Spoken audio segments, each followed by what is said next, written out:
आप सभी का स्वागत है बच्चों। आज हम बात करने वाले हैं सर्किल। सर्किल का मतलब होता है वृत्त, और वृत्त पर एक क्वेश्चन एसएससी में जरूर आएगा या एनटीपीसी में जरूर आएगा। तो चलिए हम लोग बात करते हैं। इस पर बेसिक जानकारियां आपको दे दूं। जो बच्चे मैथ्स से बहुत डरते हैं या ज्योमेट्री से बहुत डरते हैं, उनका डर आज खत्म हो जाएगा। देखो, सबसे पहले सर्किल बनता कैसे है। सर्किल बनाने के लिए आप 3 पॉइंट ले लो, कोई दूर दूर 3 पॉइंट ले लो। मतलब वो जो है समरेखी नहीं होना चाहिए, कोलिनियर नहीं होना चाहिए। तीनों पॉइंट क्या होने चाहिए, अलग अलग होने चाहिए। ठीक, अब उसके बाद अलग अलग पॉइंट को मिला दो, ऐसे 2 लाइन में बना लो। अब दोनों का कर दो बाइसेक्शन। जैसे मान लो हमने इस पॉइंट को या इसको ऐसे मिला लो, ज़्यादा अच्छा लगेगा। ये ऐसे मिला लो, इसको ऐसे मिला लो। हमने क्या किया, दोनों लाइन का बाइसेक्शन कर दिया, इस तरह इसका बाइसेक्शन कर दिया। सबसे पहले 3 पॉइंट ले लो और फिर उनको मिला दो, ऐसे 2 लाइन में मिला लो, और फिर इसका बाइसेक्शन कर लो, इसका बाइसेक्शन कर लो। जिस पॉइंट पर कट कर जाए वही उसका सेंटर होता है। मतलब ये आर हो गई, रेडियस हो गई, ये मिला दोगे तो भी आर हो गई, और इसको मिला दोगे तो भी ये आर हो गई। और फिर यही आप जो है घुमा दीजिए इसको, जो है इस पॉइंट से ऐसे मिलाते हुए, इस पॉइंट से ऐसे मिलाते हुए, और इसको इस तरह आप बना दीजिए, तो आपका एक क्या बन जाएगा, एक वृत्त बन जाएगा, सर्किल बन जाएगा। ये सब क्या हुई, इसकी रेडियस हुई। तो वृत्त कैसे बनता समझ गए। 3 अलग अलग पॉइंट को अगर आप जो है उसमें से किन्हीं 2 पॉइंट्स को आप मिलाते हैं, एक कॉमन रहेगा, उसके बाद उस साइड का बाइसेक्शन कर दो और फिर सभी पॉइंट्स को मिला दो, तो ये तीनों पॉइंट किस पर होते हैं, सरकमफ्रेंस पर होते हैं, और हमारा वृत्त बन जाता है। अच्छा, अब इसके बाद वृत्त में 3 चीज़ें होती हैं, ध्यान कर लो। पहला, इसमें जीवा पढ़ते हो। जीवा क्या होती है समझो। जीवा का मतलब होता है कॉर्ड। ये सब बेसिक जानकारी आप ले लोगे तो क्वेश्चन कभी गलत नहीं होगा। जीवा कहाँ होती है, जीवा होती है जब हम किसी, इसका सरकमफ्रेंस जो होगा, वृत्त की जो परिधि होगी उस पर से स्टार्ट करेंगे, और दूसरा जो उसका छोर होगा वो भी इसी पर होगा। मतलब दोनों छोर कहाँ होंगे, उसके एंडिंग पॉइंट कहाँ होंगे, वृत्त के परिधि पर होंगे, सरकमफ्रेंस पर होंगे। ये समझ लो आप। तो उसको हम क्या कहते हैं, उसको हम जीवा कहते हैं। ठीक, अब ये कॉर्ड हो गया। ये क्या हो गया, कॉर्ड हो गया। अगर आपसे कहता है सबसे बड़ी जीवा कौन सी होती है, तो आप कहोगे डायमीटर होती है। अगर आप कहोगे कि यहाँ से लेके यहाँ तक अगर इसको मिला दो, सेंटर से होकर जा रही है सर्किल के, तो ये जो डायमीटर होगा, जो व्यास होगा, ये व्यास जो होती है, डायमीटर जो होता है, ये सबसे बड़ी जीवा होती है, लॉन्गेस्ट कॉर्ड होता है, सबसे बड़ी जीवा होती है ये। इसको आप याद कर लो, है ना। अच्छा, अगर यहीं पर सर्किल में एक छोर तो इसका इस पर है और दूसरा छोर बाहर निकल गया इसको, तो इसको जो हम बोलते हैं, इसको हम बोलते हैं छेदक रेखा। क्या बोलते हैं, इसको हम बोलते हैं छेदक रेखा, और इसका तो इंग्लिश में नाम होता है सेकेंड। बस समझ गए, सेकेंड कहते हैं इसको, सेकेंड। अच्छा, अगर ये पूरी लाइन जो है बाहर से ही निकल जाए, स्पर्श करती हुई, इसको एक पॉइंट पर स्पर्श करते हुए निकल जाए, तो हम इसको कहते हैं टेंजेंट, स्पर्श रेखा। तो इसको हम कहते हैं स्पर्श रेखा या टेंजेंट। क्या कहते हैं, स्पर्श रेखा या टेंजेंट। मतलब सर्किल के बारे में अगर समझना है तो 3 चीज़ें आप समझ लो। एक तो कॉर्ड होता है, मतलब इसको हम जीवा कहते हैं। दूसरा सेकेंड होता है, जो एक छोर तो इस पर होता है, दूसरा बाहर होता है, उसको हम छेदक रेखा या सेकेंड कहते हैं। और जो सर्किल को सबसे बाहरी इसके एक पॉइंट पर, किसी एक पॉइंट पर टच करता है, तो उसे हम कहते हैं स्पर्श रेखा या टेंजेंट। अब देखो, हम बात करते हैं इस पर कुछ बेस्ड थ्योरम्स। जैसे अब हम जीवा की बात करेंगे, कॉर्ड पे बात करेंगे बहुत। अब केस नंबर 1 देखना, कॉर्ड पे क्या क्या हो सकता है। पहला पॉइंट इसका, पहला पॉइंट क्या याद होना चाहिए आपका, कि कॉर्ड में, इसमें सर्किल में अगर ये जीवा है, छोटी सी जीवा है ए बी, और सेंटर से अगर हम इसको लंब डालते हैं, सेंटर से क्या डालते हैं, लंब डालते हैं, तो सबसे पहला केस होता है कि ये बाइसेक्ट होती है। ठीक, ध्यान रखना, क्या होती है, बाइसेक्ट। अगर ये मान लो 10 सेंटीमीटर है, तो ये 5-5 में डिवाइड हो जाएगी, और ये रेडियस आर होती है। ये भुजा दी होगी, तो किसी में से कोई भी पूछेगा, आप इसको निकाल सकते हो। ठीक, इसके बाद देखो पॉइंट नंबर 2।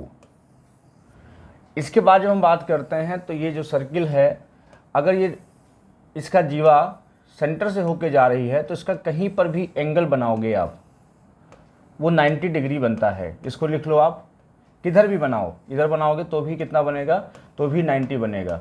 मतलब कहीं भी बनाओ, यहाँ बनाओ तो भी कितना बनेगा, तो भी 90 बनेगा। इसको यहाँ बना दो, कितना बनेगा, तो भी 90 बनेगा। मतलब अगर हम कॉर्ड डायमीटर के बराबर है और सेंटर से जा रहा है, तो इसीलिए थ्योरम बोलते हैं कि अर्धवृत्त में जो बना कोण होता है वो 90 डिग्री होता है, सेमी सर्किल में जो एंगल बनता है वो 90 डिग्री बनता है। इसीलिए ऐसा हम लोग यहाँ पे बात करते हैं। ठीक, तीसरा पॉइंट देखो। तीसरा पॉइंट इसमें हम लोग पढ़ते हैं कि अगर मान लो कोई सर्किल है और ये जीवा ए बी है और ये जीवा जो है सी डी है और दोनों पैरेलल हैं, मतलब ए बी पैरेलल है सी डी। ध्यान रखिएगा, अगर इस सेंटर से इसको मिला दें, अगर इस सेंटर से इसको मिला दें तो क्या करेंगे, देखो ध्यान से। अगर ये M पॉइंट है और ये N है, M और N है, इसका नाम दे दो O। तो अगर जो है CM प्लस AN एक केस होता है बेटा, ये बराबर अगर MN है, अगर ये इक्वल होता है, यदि इफ लगा है, ऐसा होता है, तो जो AN होगा ये AN बराबर OM होता है। जो AN है वो OM के बराबर होता है, AN जो है OM के बराबर होता है, और जो CM है वो बराबर ON के बराबर होता है। इसको ध्यान रखो आप। तीसरा पॉइंट इंपॉर्टेंट। फिर आते हैं चौथे पॉइंट पे। चौथे पॉइंट पे जब पहुंचेंगे तो ये सर्किल है, सेंटर के अगर दोनों एक ही तरफ हैं, अगर ये सेंटर है और दोनों एक ही तरफ हैं, ये ए बी है और ये सी डी है, ये ए बी और सी डी, और ये इसको मिला दो, ओ यहाँ से M और यहाँ से N। अगर MN बराबर, अगर MN बराबर CM माइनस AN है, ये बेटा ऐसे MN जो है CM माइनस AN है, तो क्या होता है, जो CM होगा वो ON के बराबर होगा, CM क्या होगा, OM होगा, और जो AN होगा वो OM के बराबर होता है। अगर इसको आप ध्यान रखोगे क्वेश्चन कभी नहीं फंसेगा, कभी क्वेश्चन नहीं फंसेगा। आप इसको अच्छे से दिमाग में बैठा लो। तो ये था आपका चौथा पॉइंट। अब आते हैं पांचवें पॉइंट पे। जब पांचवें पॉइंट पे आते हैं तो आप देखे होंगे कि इसमें जैसे बोलेगा ये जीवा है, पांचवा पॉइंट बहुत इंपॉर्टेंट है। ये कहेगा इस सेंटर पे मान लो कोई एंगल बनाता है, मान लो 60 डिग्री बनाता है, और दूसरी जीवा है ये मान लो ए बी है और ये यहाँ पर 120 बनाता है, ये 120 बनाता है। अगर रेशियो आपसे पूछ ले कभी A B ratio C D, आपसे ऐसे पूछेगा दो जीवाओं के बीच का संबंध या रेशियो पूछेगा, उस केस में आप कैसे लगाओगे, तो हम जानते हैं कि रेडियस बराबर होती है, रेडियस क्या होती है, बराबर, ये R है तो ये भी R है, ये भी R है तो ये भी R है। अब इसमें 60-60 है तो जानते हो 360-60 180 तीनों का होता है, चूंकि ये बराबर है तो ये भी 60-60 ही होगा, है ना, ये भी 60-60 होगा, तो इसलिए ये R तो ये भी R हो जाती है। दिक्कत आती है इस वाले डायग्राम में, तो इसको आपको सिखा दे रहे हैं। इसको ऐसे दोबारा बना लो, इसको 120 कर लो, कोई भी एंगल दे सकता है, 120 दे देगा, 45 दे देगा, 60 दे देगा, 90 दे देगा, कुछ भी कर सकता है, ठीक, कोई बात नहीं। अब 120 अगर ये है तो बचा कितना अपने पास, बचा 60। 60 में कितना आधा आधा हो जाएगा, क्यों, क्योंकि दोनों साइड बराबर हैं, इसलिए 30-30 डिग्री हो जाएगा। ये 30 हो गया, ये 30 हो गया। जब दोनों एंगल 30-30 हो जाएगा तो समझ लो यहाँ पे कि अब यहाँ पर ये R है और ये R है, इसको X में मान लो, तो यहाँ पर लगता है साइन रूल। मैं पढ़ा चुका हूँ ट्रायंगल में, ट्रायंगल के सभी पॉइंट्स आप रिवाइज कर लो, साइन रूल वहाँ से मैंने पूरा पढ़ाया, अब एक बार देख लो अच्छे से। तो साइन 30 ले लो यहाँ पे, तो साइन 30 डिग्री ले लो, तो यहाँ पे कितना आएगा, R आएगा, और साइन 120 ले लो तो आएगा आपका X आएगा। साइन 120 का मान cos 30 होता है, √3/2 रखोगे, साइन 30 का मान 1/2 रखोगे, तो X बराबर आ जाएगा R√3, कितना आ जाएगा, R√3। तो यहाँ पर इस तरह से एक सवाल आपसे पूछा जाएगा जिसमें साइन रूल का इस्तेमाल होगा, इसलिए ए बी हमारा आया आर और सी डी हमारा आया R√3, तो इसलिए हमारा रेशियो बना 1:R√3, इस तरह 1:R√3। तो ये था आपका 5वां पॉइंट। आते हैं 6 पॉइंट पर, आते हैं 6 पॉइंट पर। 6 पॉइंट हमारा कहता है कि सर्किल में ये मान लो सेंटर है, सेंटर ये है, और इसमें दो जीवाएं अगर मान लो इस तरह कट कर रही हैं, ये दो जीवाएं इस तरह कट कर रही हैं ए बी और सी डी, ये, और इसमें ये बोलता है कि अगर सेंटर पे ये एंगल बना रही हैं, ये अल्फा बन रहा है, ये कितना बन रहा है अल्फा, और ये बन रहा है बीटा। ये थ्योरम बहुत इंपॉर्टेंट है, बीटा। और जहाँ पे काटती हैं, जैसे मान लो ये इस पॉइंट पे काट रही हैं, तो हमें ये थीटा निकालना है। तो थीटा बराबर होता है अल्फा प्लस बीटा बाई 2, इसको याद रखिएगा, अल्फा प्लस बीटा बाई 2। और वहीं पर अगर इसी सर्किल में अगर जीवाएं बाहर काट रही होती, ये मान लो यहाँ पे काट रही हैं, और ये ए बी और ये सी डी है, किस देखो क्या है, बाहर काट रही हैं, और ये इसका सेंटर है, और सेंटर पे ये एंगल मान लो बन रहा होता अल्फा, ये बन रहा होता बीटा सेंटर पर, बात समझ गए। तो ये एंगल थीटा, तो क्या होता, तो थीटा बराबर होता अल्फा माइनस बीटा बाई 2, कितना होता अल्फा माइनस बीटा बाई 2, तब ये बनता। अच्छा हल्का हिंट देते हैं, इसको कैसे बनाते हैं समझ लो एक बार। इसको प्रूफ करने के लिए एक बार ध्यान से देखो, इसको खाली मिला देंगे, कहानी सिद्ध हो जाएगी, और इसको मिला देंगे यहाँ पर। अब देखो ये अल्फा बना रहा है, तो ये कितना बनाएगा, ये अल्फा बाई 2 बनाएगा, क्यों, ये भी हम पढ़ा चुके हैं कि आधा बनता है। ये जो है अगर अल्फा है तो सेंटर भी कितना होगा, 2 अल्फा होगा, ये चीज़ है ना।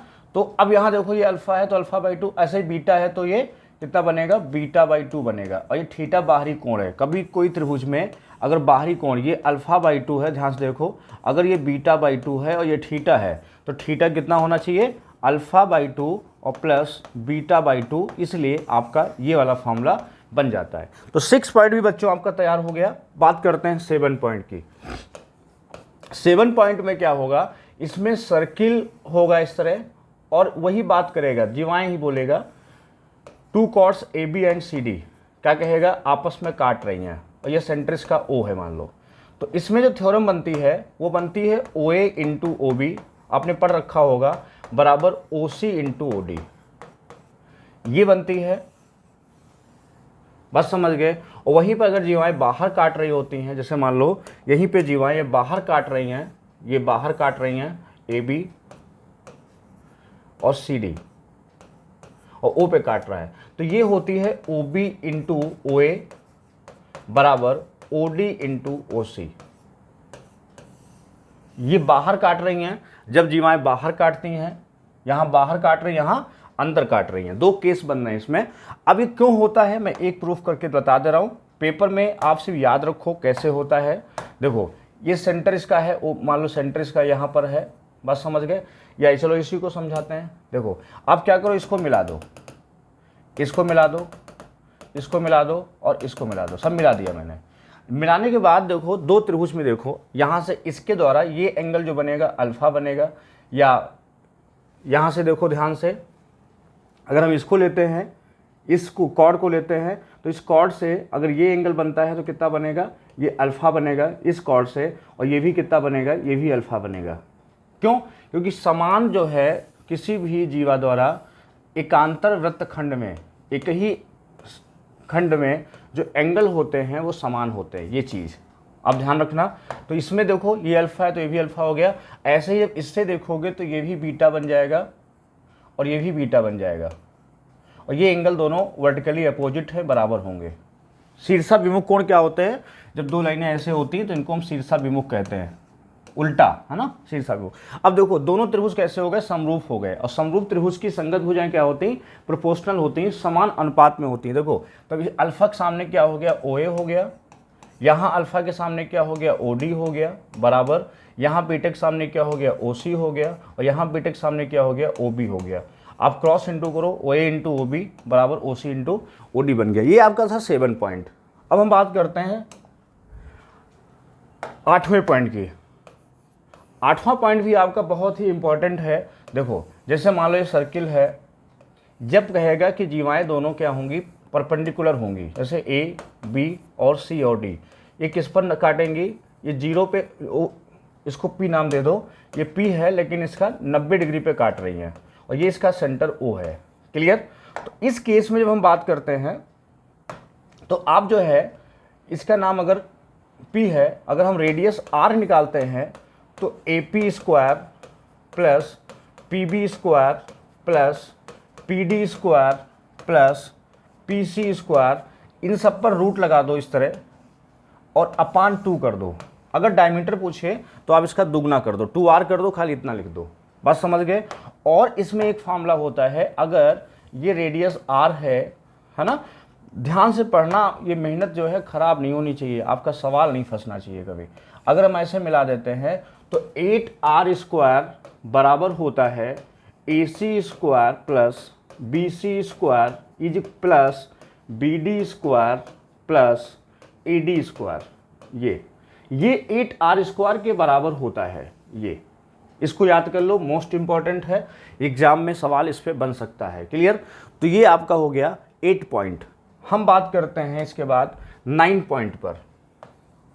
9 पॉइंट जो हमारा है वो कहेगा सर्किल, इस तरह ले लो, और इसमें जो है जैसे ये बाहर काट रही हैं, मान लो पी पे काट रही हैं, और यहाँ पे आप इसको मिला दीजिए, इनको मिला दीजिए, इनको, और जब इनको आप मिला देंगे तो ये जिस पॉइंट पे यहाँ पे जो है इसका सेंटर मान लो यहाँ पे O है ना, सेंटर थोड़ा बाहर कर दिए हैं, ये सेंटर चलो O है, और यहाँ पे जब बात करेंगे तो ये एंगल अल्फ़ा है, ये बीटा है, और ये क्या है, थीटा है।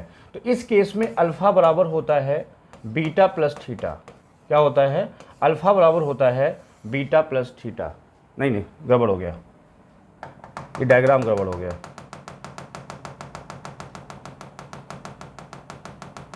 देखो यहाँ पे जो है ये बाहर काट रही हैं, अगर हम इसको मिलाते हैं, यहाँ मिला दिए और इसको यहाँ मिला दिए, तो यहाँ O हो गया। तो एक एंगल यहाँ बनता है अल्फ़ा, ये हो गया बीटा और ये हो गया थीटा। अब सही बना है, तो ये सेंटर पे है, ठीक। तो अल्फ़ा इज इक्वल टू होता है बीटा प्लस थीटा। इसको याद रखिएगा, बहुत इंपॉर्टेंट है ये थ्योरम। ये सेंटर पे अल्फ़ा बन रहा है, ठीक है, और जहाँ काट रही हैं दोनों जीवाएं वो हमारा क्या बन रहा है, वो हमारा बन रहा है बीटा, और यहाँ जहाँ कट रही हैं दोनों जीवाएं कट रही हैं वो हमारा थीटा बन रहा है। चलिए हम बात करते हैं आज की लास्ट थ्योरम की, बात करते हैं पॉइंट नंबर 10। पॉइंट नंबर 10 में आपको याद करना है सिर्फ कि कोई भी सर्किल है, अगर यहाँ से एक पॉइंट P है, एक तो इस पे जा रही लाइन, एक तो इस पे जा रही लाइन, ये T पे कट कर रही है, T पे कट कर रही है, और दूसरी अंदर से जा रही है, ये इसको A और B कह सकते हैं। तो इसमें थ्योरम आप पढ़े होंगे कि PT square equal to PA into PB होता है ना। ये याद करो, इस पे भी सवाल बहुत बनता है, प्री में सब इसी पे आएगा। और पूछे क्यों होता है तो आप इसको प्रूव कर सकते हो। ये सेंटर O है ना। अब जो सेंटर O है, आप क्या करो, यहाँ पर इसको यहाँ मिला दो और इसको जो है यहाँ मिला दो। बस समझ गए, इस पॉइंट पे मिला दो। अब देखो ये एंगल अल्फ़ा दोनों में कॉमन है, किसमें, त्रिभुज BTP में देखो, इसमें देखो, और त्रिभुज ATP में देखो, ATP में देखो, ये क्या है, सिमिलर है, तो इसलिए अल्फ़ा हो गया। अब देखो ये वाला एंगल जो होता है अल्फ़ा, ये अगर बीटा बात करें, ये अगर बीटा कहें तो इस बीटा के बराबर होगा। क्यों? क्योंकि हमने आपको पढ़ा रखा है कि टेंजेंट और कॉर्ड, ये सब ट्रायंगल में बता रखा है, पूरा ट्रायंगल आप फिर से देख लो एक बार, कि इसमें अगर ये अल्फ़ा है तो जहाँ भी ये बनाएगा वो भी अल्फ़ा ही बनाता है। इसको बार बार कह रहा हूँ, याद रखो आप, है ना। अब बचा तीसरा एंगल। अब इसका तीसरा एंगल ये अगर थीटा है तो इसका ये थीटा होगा। बस यहीं से समरूपता लगा देंगे। समरूप त्रिभुज की संगत भुजाएं समानुपाती होती है। थीटा के सामने क्या है, PT है छोटे में, तो बड़े में थीटा के सामने क्या है, PB है। उसके बाद छोटे में क्या है, बीटा के सामने क्या है, AP है, और बड़े में क्या है, बीटा के सामने PT है। आप क्या करो, क्रॉस इंटू कर दो, तो बन जाएगा PT² बराबर PA इंटू PB। बच्चों ये हमारे 10 पॉइंट्स थे सर्किल के। आपको वीडियो अच्छा लगा हो तो इसको शेयर कर दीजिए और इसको लाइक भी कर दो और सब्सक्राइब कर लो चैनल। और हमारा MMM एजुकेशनल हब कोचिंग अब कपूरथला पे मॉडर्न बुक डिपो के ऊपर स्टार्ट हो गई है, वहाँ पे भी चलती है। MMM जो अपनी कोचिंग है ऑफलाइन, वो हमारी मॉडर्न बुक डिपो के ऊपर है। आप आकर के नंबर मेरा आप ढूंढ सकते हो, ऑफलाइन क्लासेस कर सकते हो। Thank you.